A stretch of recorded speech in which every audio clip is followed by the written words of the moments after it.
দেখতে দেখতে কেটে গেছে ১০০ বছর। যে কোনো বিদ্যালয়ের পক্ষেই এটা কম গৌরবের কথা নয়। ১০০ বছর পার করেও পূর্ব বর্ধমানের ভাতারের মাধব পাবলিক হাই স্কুল আজও নীরবে করে যাচ্ছে তার কাজ, অর্থাৎ সমাজের সব শ্রেণীর মধ্যে শিক্ষার আলো ছড়িয়ে দেওয়ার কাজ। ১০০ বছর পূর্তি উপলক্ষে এই বিদ্যালয়ে আয়োজন করা হয়েছিল বিশেষ অনুষ্ঠানের। সেখানে আসেন রাজ্যের মন্ত্রী স্বপন দেবনাথ।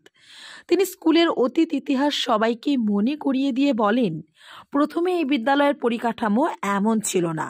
আস্তে আস্তে সরকারের প্রচেষ্টায় এবং এলাকার মানুষদের সহযোগিতায় আজ তা বিদ্যালয়ের রূপ পাল্টিয়েছে। এখন হয়তো অনেক সরকারি টাকা আছে, এশিয়ারের টাকা আছে, আরও অনেক কিছু আছে, বিদ্যালয় হচ্ছে। কিন্তু প্রথম যখন করেছিলেন, প্রথম যখন স্কুলে এসেছিলেন এই অবস্থা ছিল? বাকি না বলেন না, আমি একটু গল্প করব। ছিল কি স্যারেরা কী বলেন? এই দোতলা তিনতলা এই চারপাশে দেখেছিলাম, এই অবস্থায় কিন্তু ছিল না। কিন্তু আস্তে আস্তে সরকারি বদান্যতায় তার উন্নতি হয়েছে।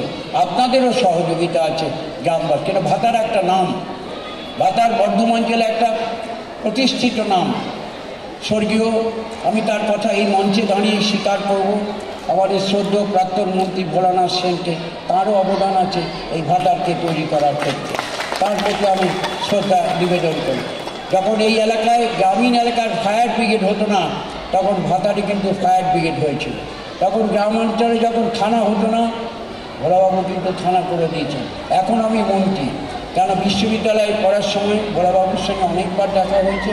তখন এম দাস ছিলেন রাজ্যপাল, তিনি রাজ্যপালের সঙ্গে আমি স্টুডেন্টস ইউনিয়নের প্রেসিডেন্ট ছিলাম, তিনি দেখা করে দিয়েছিলেন। তার রাজা বসন্ত রায় রোডে তার বাড়ি ছিল, আমার যতদূর মনে করে। আপনারা ঠিক ঠিক। এই অনুষ্ঠানে ভাতার মাধব পাবলিক স্কুলের পানীয় জলের সমস্যা মেটানোর ক্ষেত্রে ভাতারের বামসর গ্রামের বাসিন্দা আবু বক্কর সাহেব ৫০,০০০ টাকা শতবর্ষ উদযাপন কমিটির হাতে তুলে দেন। তার এই উদ্যোগকে সাধুবাদ জানান মন্ত্রী স্বপন দেবনাথ। স্কুলের ১০০ বছর উপলক্ষে শুক্রবার থেকে রবিবার পর্যন্ত ৩ দিন নানান অনুষ্ঠানের আয়োজন করা হয়েছে উদ্যোক্তাদের পক্ষ থেকে। উদ্বোধনী অনুষ্ঠানে মন্ত্রী স্বপন দেবনাথ ছাড়া উপস্থিত ছিলেন ভাতারের বর্তমান বিধায়ক মানগোবিন্দ অধিকারী, শতবর্ষ কমিটির সভাপতি পরেশনাথ হাজরা, সম্পাদক অশোক কুমার হাজরা, প্রাক্তন ও বর্তমান শিক্ষক শিক্ষিকা, ছাত্রছাত্রীবৃন্দ থেকে শুরু করে এলাকার গুণীজনেরা। পূর্ব বর্ধমান থেকে শেখ মিলনের রিপোর্ট, SDTV নিউজ।